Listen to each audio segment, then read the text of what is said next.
అంతా దీని జాతకం అస్సలు బాగోలేదు. దరిద్రపు కొట్టుది. దీనికి పెళ్లి కాదేమో, పుట్టింట్లోనే పడి ఉంటుందేమోనని వైజయంతి శ్రీవల్లిని చావగొడుతూ ఉంటే, "ఏయ్ వైజయంతి ఆగుతావా?" అంటూ సుధాకర్ అడ్డుపడుతూ ఉంటాడు.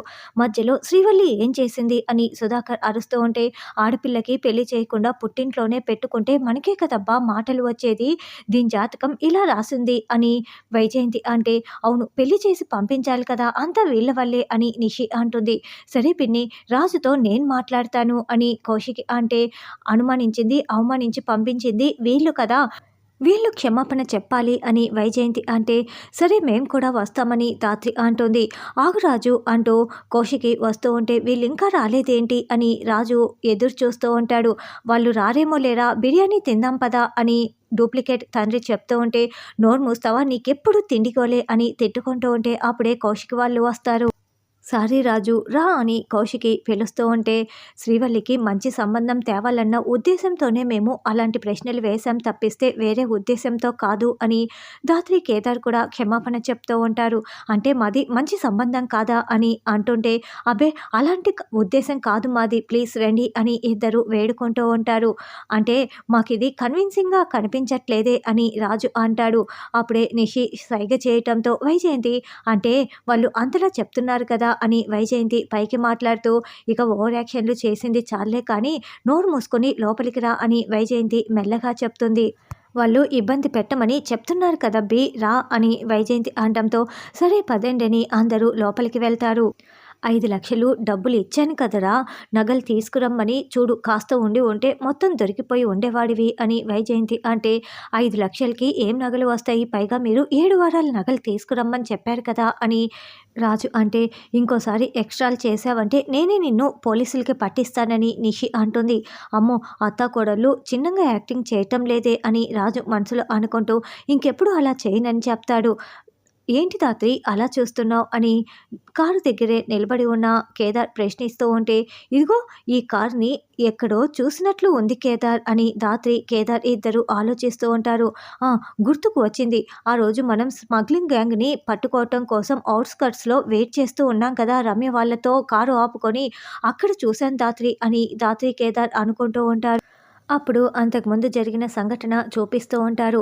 మిడ్‌నైట్ ఒక మాల్‌ని పట్టుకోవటం కోసం ధాత్రి కేదార్, కిరణ్, రమ్య వాళ్ళు ఒక చోట కార్‌ని ఆపుకొని వెయిట్ చేస్తూ ఉంటారు. "ఖచ్చితంగా మాల్ తీసుకొని ఏదో ఒక కార్ ఇదే రూట్‌లో వెళ్తుంది. మనం పట్టుకోవాలి. రమ్య, మొత్తం వాచ్ చేస్తూ ఉండు" అని ధాత్రి చెప్తుంది. అప్పుడే రమ్య ఒక కార్‌ని ఆపుతున్నా కూడా ఆ కారు అస్సలు ఆగకుండా వెళ్ళిపోతూ ఉంటుంది. "మేడం, నేను ఆపుతున్నా కూడా ఆపలేదు మేడం" అని రమ్య చెప్పటంతో, "పక్కనే పబ్బు ఉంది. ఖచ్చితంగా వీళ్ళని మనం పట్టుకొని తీరాల్సిందే" అని వాళ్ళకి ఆపోజిట్ రూట్‌లో వెళ్ళేసి వాళ్ళ కారుకి వీళ్ళ కారుని అడ్డు పెట్టేస్తాడు. ఇక ఇద్దరిని మోకాళ్ళ మీద కూర్చోపెట్టి చెంపలు పగలగొడుతూ ఉంటారు. అందులో ఒక అమ్మాయి, "నన్ను కాపాడండి" అని వేడుకుంటూ ఉంటుంది. "మేడం, నేను క్యాబ్ డ్రైవర్‌ని, నాకేం తెలీదు మేడం" అని ఒకతను చెప్తుంటే, "నేను అడిగిన తర్వాత కదా నువ్వు సమాధానం చెప్పాల్సింది, ముందే ఎందుకు చెప్తున్నావు" అని ధాత్రి అంటుంది. "మేడం, నాకు కూడా ఏమీ తెలీదు మేడం, నేనొక ప్యాసింజర్‌ని. మిమ్మల్ని చూడగానే ఈ అమ్మాయి సడెన్‌గా అరవటం మొదలుపెట్టింది" అని ఇంకొకతను చెప్తాడు. "ప్రియా, నువ్వు చెప్పు" అని ధాత్రి కేదార్ అడగటంతో, "మేడం, నా పేరు ప్రియా. నేను పక్కనే ఉన్న పబ్బుకి వెళ్ళాను. ఏ క్యాబు బుక్ అవ్వకపోవటంతో నేను వెయిట్ చేస్తూ ఉంటే, అప్పుడే ఇతను, ఈ రెడ్ షర్ట్ వేసుకున్న అతను కారులో వచ్చి క్యాబ్‌కి ఎంతైతే చూపిస్తోందో అంతే అమౌంట్ ఇవ్వమని చెప్పాడు. సరేనని నేను ఎక్కాను మేడం. కొంత దూరం వెళ్ళిన తర్వాత ఇదిగో ఈ వైట్ టీ షర్ట్ వేసుకున్న అతను ఎక్కాడు. అంతే, తర్వాత డోర్స్ క్లోజ్ చేసేసి నాపై అఘాయిత్యం చేయబోయారు" అని ప్రియ చెప్తుంది. "ఏంట్రా, ఈ అమ్మాయి చెప్తున్న దానికి మీరు చెప్తున్న దానికి అస్సలు పొంతన కుదరడం లేదు" అని ధాత్రి అంటే, "మేడం, ఈ అమ్మాయే అబద్ధం చెప్తోందని వాళ్ళు చెప్తారు.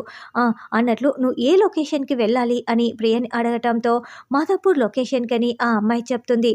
"మరి మాదాపూర్ లొకేషన్‌కి ఈ రూట్‌లో ఎలా వెళ్తార్రా" అని ధాత్రి వాళ్ళని పట్టేసుకుంటుంది. "రమ్య, వీళ్ళకి బాగా కోటింగ్ తీసుకువెళ్ళు" అని ధాత్రి చెప్పటంతో వాళ్ళని అరెస్ట్ చేసి తీసుకువెళ్తారు. పబ్బుకి "నువ్వు ఒంటరిగా వెళ్ళటం ఏంటని" ఇద్దరు ప్రశ్నిస్తూ ఉంటే, "మేడం, పక్కనే కదా, ఏముందిలే అని వెళ్ళాను మేడం, సారీ మేడం" అని చెప్తుంటే, "చూడమ్మా, అలా ఒంటరిగా వెళ్ళాల్సి వచ్చినప్పుడు నువ్వు పోలీసుల సహాయం తీసుకోవాలి. వాళ్ళకి ఇన్ఫార్మ్ చేస్తే నువ్వు ఇంటికి వెళ్ళే వరకు వాళ్ళు మానిటర్ చేస్తూనే ఉంటారు. ఇంకెప్పుడు ఇలా చేయకు" అని జాగ్రత్తలు చెప్తుంది. అన్నట్లు, "ఈ కారు రెంటల్ కార్‌లా కనిపిస్తోందే" అని ధాత్రి అంటుంది. ఆ కార్‌కి వెనకాల చామంతి అన్న పోస్టర్ కూడా ఉంటుంది. ప్రసాద్ రెంటల్స్ నుంచి ఈ వెహికల్ని రెంట్‌కి తీసుకొని ఉన్నారు మేడం అని రమ్య చెప్పటంతో వెహికల్ ఓనర్‌ని స్టేషన్‌కి పిలిపించండని ధాత్రి చెప్పి ఉంటుంది. అంటే ఇది రెంట్‌కు తీసుకొని వచ్చిన కారు ధాత్రి. ఇప్పుడే వాళ్ళ సంగతి చెప్తాను అక్క వాళ్ళని పోలీసులకి పట్టిస్తుంది అని కేదార్ అంటే, ఆగు కేదార్, ఇప్పుడు ఇది రెంటల్ కారే అని ఎలా నిరూపిస్తావు? మనం పోలీసులమని చెప్పాల్సి వస్తుంది. కాబట్టి నువ్వు చెప్పలేవు కదా! అప్పుడు నిషి వాళ్ళు మళ్ళీ ఈ సంబంధం చెడగొట్టడం కోసమే మనం ప్లాన్ చేస్తున్నామని ఏవో ఒక నిందలు వేస్తారు.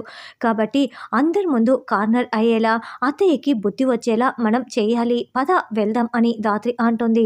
బ్రదర్, బయట కారు భలే ఉందే అని కేదార్ వచ్చి అడుగుతూ ఉంటే, మా కేదార్‌కి పాత కార్లంటే చాలా ఇష్టంలేండి. అది మినిమమ్ 20 ఇయర్స్ నుంచి వాడుతున్న కార్‌లా కనిపిస్తుంటే అడుగుతున్నాడు అని ధాత్రి అంటుంది.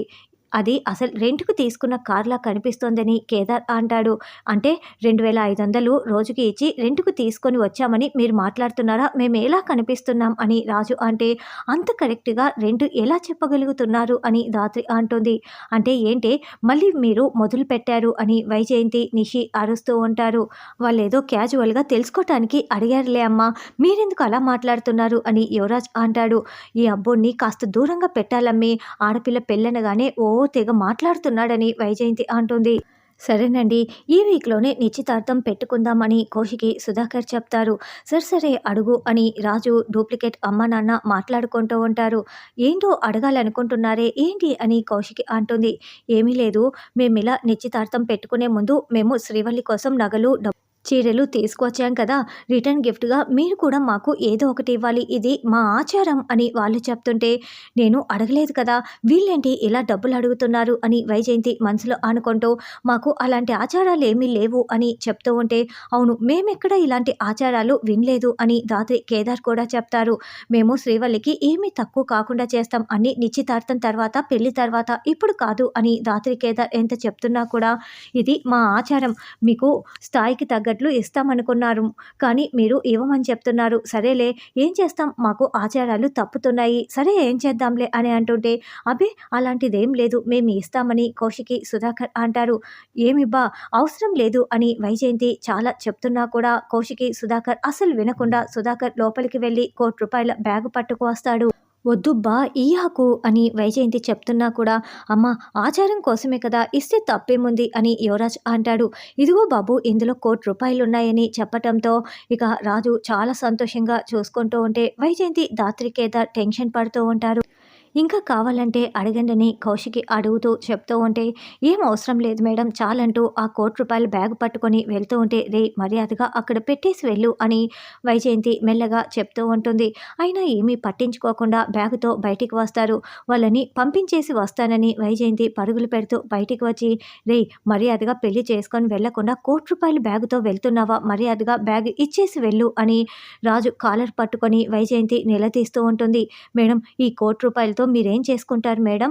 మా జీవితాలే మారిపోతాయి మేడం. ప్లీజ్ మేడం, వదిలేయండి మేడం. కావాలంటే ఇందులో మీకు 50% ఇస్తాము. మిగతా 50,00,000 మేము తీసుకుంటాము. ప్లీజ్ మేడం అని బతిమలాడుతూ ఉంటారు. సరే, మీరు ఇప్పుడు వెళ్ళండి. నేను 10 నిమిషాల్లో మీ దగ్గరికి వస్తాను. అప్పుడు మాట్లాడుకుందాము. జిప్పు ఓపెన్ చేస్తే కూడా ప్రాణాలు తీసేస్తాను జాగ్రత్త అని వైజయంతి వార్నింగ్ ఇస్తుంది. ధాత్రి, ₹1,00,00,000తో పారిపోతున్నారు ధాత్రి అని కేదార్ అంటే, అత్తయ్య గారే ఈ నిజాన్ని బయట పెడితే వాళ్ళలో వాళ్ళు గొడవ పడేలా, వాళ్ళ మీద అత్తయ్య గారికి కోపం వచ్చేలా అత్తయ్య గారి చేతనే నిజం బయట పెట్టిస్తాము అని ధాత్రి ఒక ప్లాన్ చెప్తుంది.